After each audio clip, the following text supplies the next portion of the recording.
Verse 3 now, we're given the sons of Gomer. So Gomer is mentioned in verse 2. Now we're going to have his sons. So these would be the grandsons and the great-grandchildren and so forth of Noah. The sons of Gomer were Ashkenaz, Riphath, and Togarmah. Again, I mentioned that Gomer settled in the area of Germany. Ashkenaz in Hebrew refers to Germany today, even today. In fact, today, Jewish people that are from Eastern Europe are called Ashkenazi Jews. Still today, it comes from this. Togarmah, from him came the Armenians, which is in modern-day Turkey. Verse 4, you've got the sons of Javan. Again, they settled the area of Greece. The sons of Javan were Elisha, Tarshish, Kiddim, Dodanim. Now, Tarshish may sound familiar to you. Remember, God told Jonah to go to Nineveh, and instead he got on a boat and headed to Tarshish. Tarshish is believed to be the area of modern Spain. Some even believe it might even refer to the British Isles. For Jonah, when God told him to go to Nineveh, he gets on a boat to go to Tarshish. For him, in his time, that's the end of the world, right? He is trying to get as far away from God as he can when he gets on that boat. I mean, he's going to the end of the world to get away from God, but it doesn't work, as you know, if you know the story. Kiddim or Chittim is Cyprus. Dodanim or Rhodanim, that's Rhodes in the Mediterranean Sea. Verse 5, from these, now look at verse 5. Verse 5 is an important verse. From these, the coastland peoples of the Gentiles, and we've got the Gentiles mentioned for the first time, were separated, notice, into their lands, everyone according to his language, according to their family, into their nations. And I want you to notice here in verse 5 how God distinguishes different people groups by their lands, their geographic location, by their common language, by their family, and by their nation of origin. In the Bible, God does not distinguish people by race or the color of their skin. Distinguishing people by race and skin color, that is a human construct used to discriminate against people. In the Bible, God says nothing about race, nothing about skin color, except there's one verse in Jeremiah where he mentions skin color. It's just kind of a passing statement.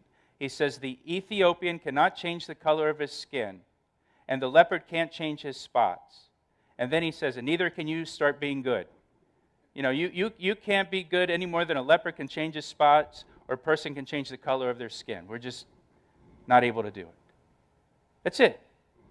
That's all that the Bible really says about race. God distinguishes by geographic location, by common language, by family, by nationality, not race. In fact, in Revelation chapter 5, we see this amazing picture of the throne of God in heaven, and around the throne worshiping Him are the redeemed that have been redeemed, it says, by the blood of Jesus Christ, and it says they've been redeemed out of every tribe, language, people, and nation. The same basic distinctions that we have here in verse 5. And people will still have those distinctions in heaven. Verse 6, we have the sons of Ham. Again, the descendants of Ham settled in Africa, parts of the Middle East and the Far East.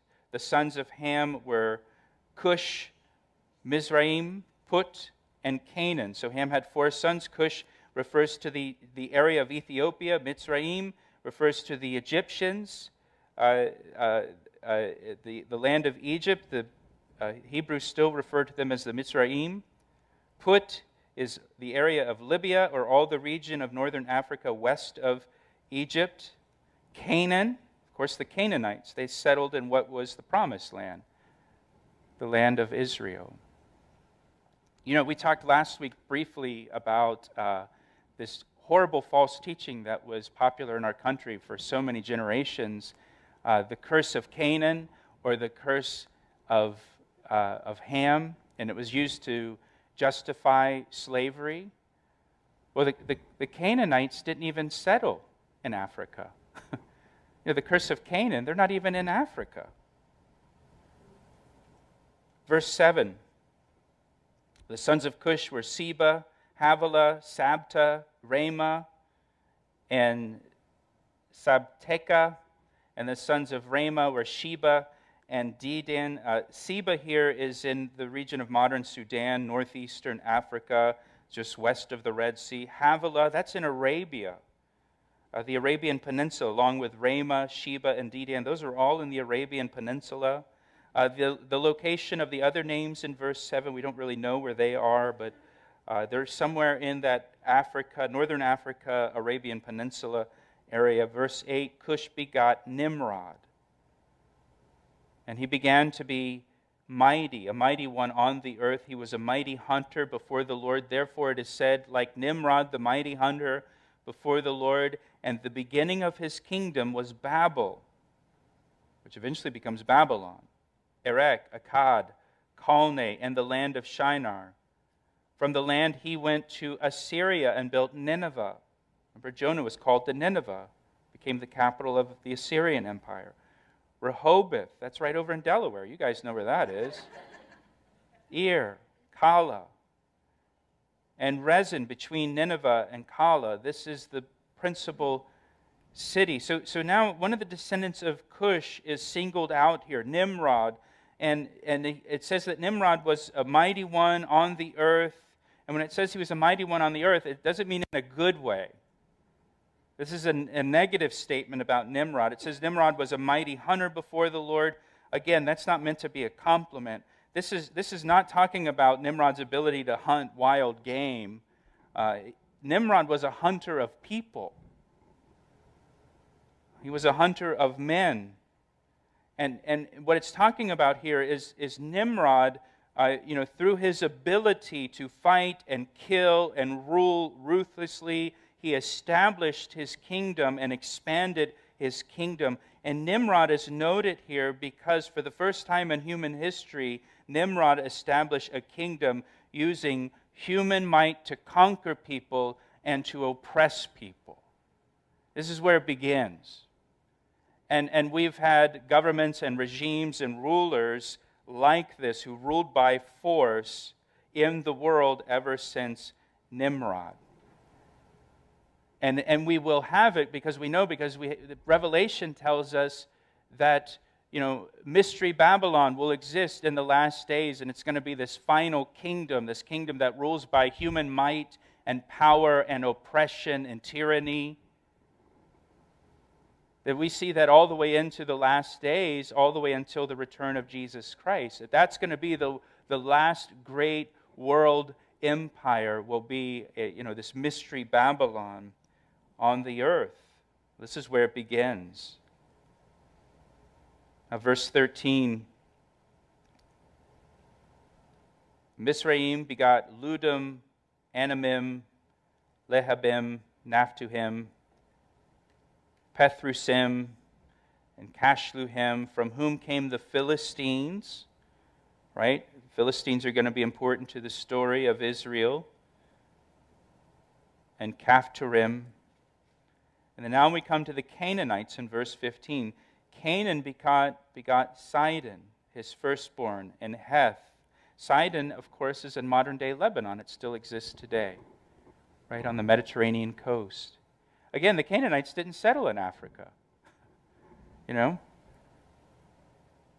Verse 16, the Jebusite, the Amorite, the Girgashite, these are all the Canaanite tribes, the Canaanite families. The Hivites, the Arkites, the Sinites, the Arvadite, the Zimmerite, the Hamathite, the mosquito bites, right? No?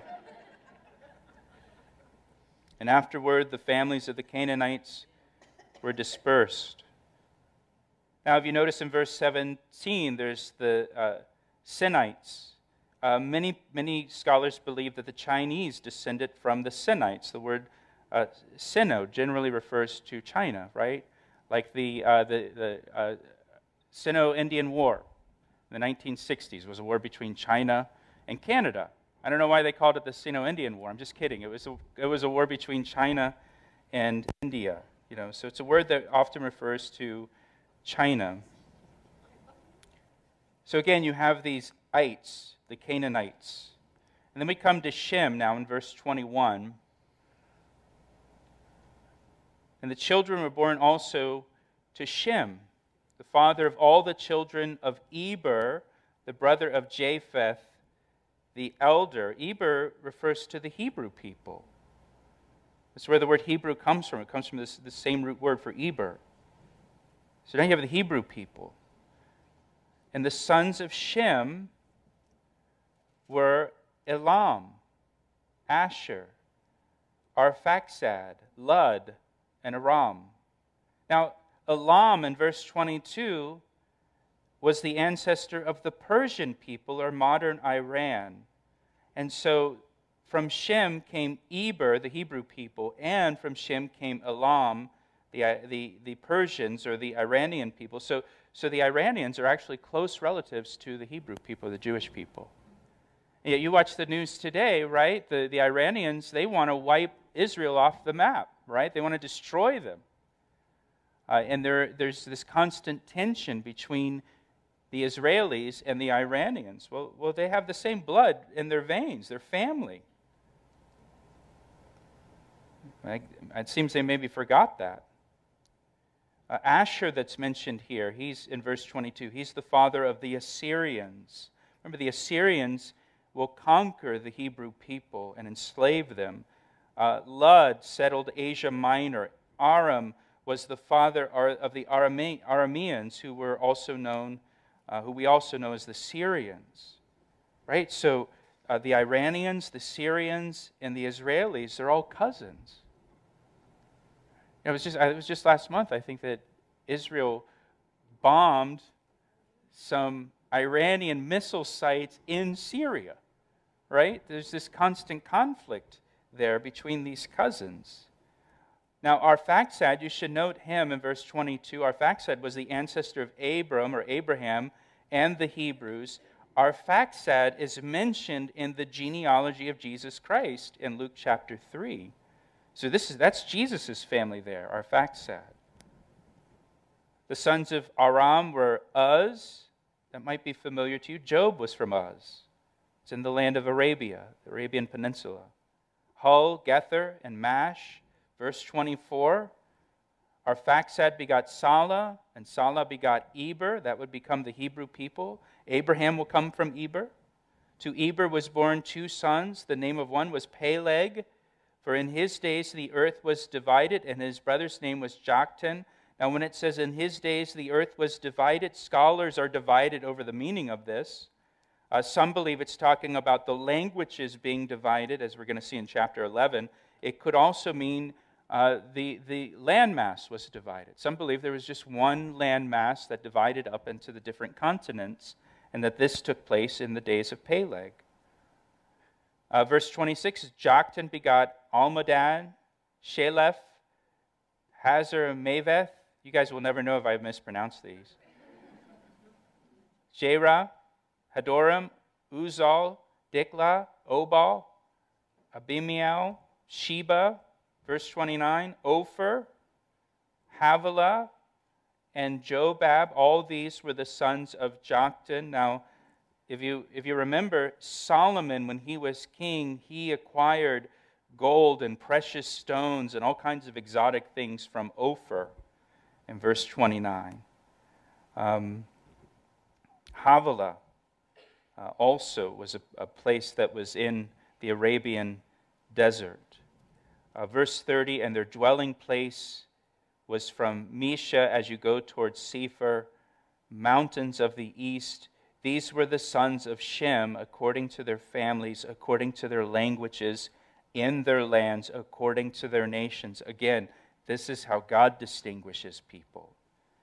According to their family, according to the language they speak, the land where they live, and their national identity.